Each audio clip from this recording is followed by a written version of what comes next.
बिहार चुनाव 2025 नजदीक आते ही सियासी पारा लगातार बढ़ता जा रहा है। जैसे जैसे सीट बंटवारा हो रहा है वैसे वैसे ही नामों के खुलासे हो रहे हैं और कुछ नाम तो चौंकाने वाले भी सामने आ रहे हैं। हाल ही में लोक गायिका मैथिली ठाकुर ने आधिकारिक रूप से भारतीय जनता पार्टी की सदस्यता ले ली और अब बीजेपी ने मैथिली ठाकुर को बिहार चुनाव की रणभूमि में उतार दिया है। पार्टी ने दूसरी लिस्ट जारी की जिसमें मैथिली को अलीनगर से टिकट दिए जाने का ऐलान किया। इससे पहले मैथिली ने 2 में से किसी एक सीट से चुनाव लड़ने की इच्छा जाहिर की थी, यानी मधुबन जिले की बेनीपट्टी या दरभंगा जिले की अलीनगर विधानसभा सीट। उन्हें अलीनगर सीट से टिकट दिया गया। तो चलिए सबसे पहले आपको बताते हैं कि मैथिली ठाकुर है कौन। मधुबनी जिले के बेनीपट्टी की रहने वाली हैं। मैथिली ठाकुर का जन्म 25 जुलाई 2000 को हुआ था। मतलब अभी सिर्फ 25 साल की उम्र में वो बिहार की लोक संगीत की पहचान बन चुकी है। 2021 में उन्हें संगीत नाटक अकादमी की ओर से उस्ताद बिस्मिल्लाह खां युवा पुरस्कार से सम्मानित किया गया।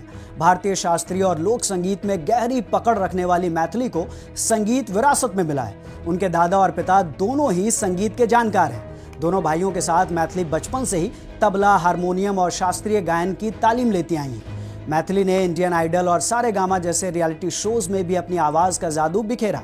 बाद में उन्होंने यूट्यूब चैनल बनाया जो अब लाखों सब्सक्राइबर्स के साथ लोक संगीत का डिजिटल चेहरा बन चुका है। वो मैथिली, भोजपुरी, हिंदी तीनों भाषाओं में गाती हैं और यही वजह है कि बिहार के बाहर भी उन्हें एक कल्चरल आइकॉन माना जाता है। ये तो आपने जान लिया कि आखिर मैथिली ठाकुर है कौन, लेकिन जरा अब ये भी जान लेते हैं कि सुरों को साधने वाली मैथिली सियासत को कितना संभाल पाएंगी, उनको किन किन चुनौतियों का सामना करना पड़ सकता है। यही सब जानने के लिए मेरे सहयोगी धीरेन्द्र मिश्रा ने शारदा सिन्हा के लिए कई गीत लिखने वाले रेडियो आर्टिस्ट, वरिष्ठ पत्रकार और गीतकार हृदय नारायण झा से बात की है।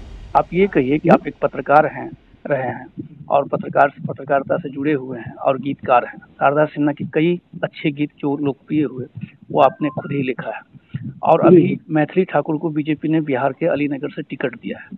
वो लोक गायन के क्षेत्र में काफी चर्चित है, सोशल मीडिया में काफी उनका नाम आया है, टिकट मिला है। तो मैथिली ठाकुर को एक मिथिलांचली होने के नाते या बिहार के होने के नाते आप कितना जानते हैं और उनका क्या भविष्य है? ज्यादा मैं नहीं जानता हूँ। मैं जो गायिका के रूप में मैं जो उनका देख रहा हूँ, वर्सटाइल गाती हैं, सभी भाषाओं में गाती हैं, क्लासिकल की अच्छी पकड़ है उनको।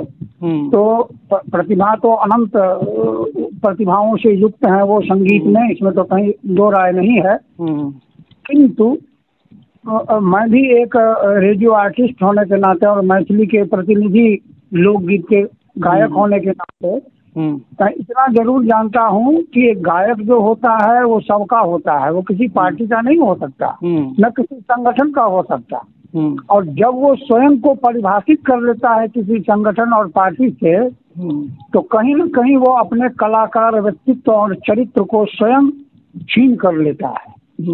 तो इस दृष्टि से मैं सोचता हूँ कि मैथिली ठाकुर जो अभी होनहार हैं, अभी आप काफी आगे बहुत कुछ कर सकती थी, उन्होंने राजनीति में कदम रख करके ठीक नहीं किया मेरे हिसाब से। ये अपनी अपनी राय हो सकती है लोगों की।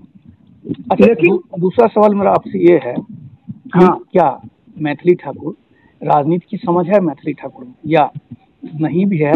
चुनाव जीतने के बाद क्या वो राजनीति को साध पाएंगे? इसलिए नहीं साध पाएंगे कि जिस पार्टी से वो खड़ी है ना बिहार में, वो पार्टी ही अपने पार्टी के मजबूती के लिए, या पार्टी का यदि आज कोई पूछ देगा कि आपके बिहार में भाजपा का के नेतृत्व का अस्तित्व क्या है, किसी के पास जवाब नहीं है। क्योंकि पूरे बिहार में भाजपा का आज की तारीख में कोई ऐसा लीडर नहीं है जिसके पीछे कोई जन सैलाब हो। 1,00,000-2 लाख भी आदमी वाले कोई कैपेसिटी वाले लीडर नहीं है बिहार में बीजेपी के पास। जो कुछ है वो नरेंद्र मोदी हैं, अमित शाह हैं, वही लोग आते हैं तो कुछ हलचल मचता है। तो यहाँ तो देख ही रहे हैं कि अध्यक्ष पर भी टीका टिप्पणी हो रही है और जो उप मुख्यमंत्री हैं उस पर भी टीका टिप्पणी हो रही है। तो कोई कद्दावर नेता तो लोकप्रिय है नहीं। तो जहाँ पूरा स्टेट पॉलिटिक्स जिसका संदिग्ध है, उसके किसी कैंडिडेट को कोई टिकट मिल गया, उसके भविष्य पर में कोई क्या कर सकता है? अच्छा, मैथिली ठाकुर का चुनावी राजनीति में आने से आगे भविष्य कैसा रहेगा? इनके संगीत के भविष्य पर में प्रतिकूल प्रभाव पड़ेगा निश्चित रूप से। इसलिए कि समय देखिए, समय मनुष्य के पास 24 घंटा है। हाँ हाँ। और कलाकार की दिनचर्या आरंभ होती है 4 बजे सवेरे से। जो भी दुनिया का कलाकार है वो ब्रह्म मुहूर्त में उठता है, अपना अभ्यास करता है। तो उस हिसाब से देखिए तो अभी का जो वर्तमान जो राजनीति की बात, माने राजनीति की जो वर्तमान स्थिति है और राजनीति जिस ढंग से हो रही है उसमें तो कलाकार का कोई, हमको नहीं लगता है कि कलाकार के लिए कोई अनुकूलता तो दिखाई नहीं देती है, खास करके बिहार में। जहाँ बिहार में तो और ये स्थिति है कि यहाँ की कला सांस्कृतिक राजनीति भी शून्य पर आउट है। अच्छा अच्छा। हाँ, कला संस्कृति का संगीत नाटक अकेडमी भी विभाग में कैद है, ललित कला अकेडमी भी सरकार के विभाग में कैद है। जो ब्रिटिश टाइम में नहीं हुआ, मुगल टाइम में नहीं हुआ, उससे भी ज़्यादा हालात खराब है कला संस्कृति का बिहार में। तो वहाँ पर मैं ये लीडरशिप क्या करेंगी, किसके लिए करेंगी, किसके हित में इनकी सोच है, ये तो वही बताएंगे, हम लोगों को तो अभी तक पता नहीं। बीजेपी ने जो ये कार्ड खेला है, हाँ, किस रूप में देखते हैं आप? मैथिली ठाकुर को प्रत्याशी बना के जो ब्राह्मण का, देखिए ये विवेक, शद विवेक जिसको कहता है ना, हम लोगों के यहाँ है कि शद विवेक। हाँ, शद विवेक कहा गया है कि उचित अनुचित का पहले विवेक कीजिए, हाँ, न्याय अन्याय का विवेक कीजिए, सत असत का विवेक कीजिए और लाभ हानि का विवेक कीजिए। तो हानि तो इनकी हो ही गई है कि जो कार्यकर्ता 5 साल से इनकलाब जिंदाबाद कर रहे थे वो सब रो रहे हैं।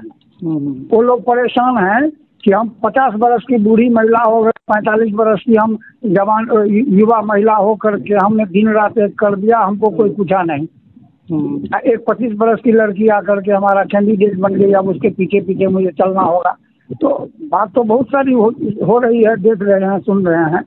सब शुभकामना है कि भाई बहुत कम उम्र में यदि ये उनके मन में इच्छा है कि चलिए हम कम से कम उम्र का एक लीडर बन करके हम कायाकल्प करें अपने राज्य का, अपने मिथिला का, तो बहुत हर्ष की बात है। ठीक है सर, थैंक यू।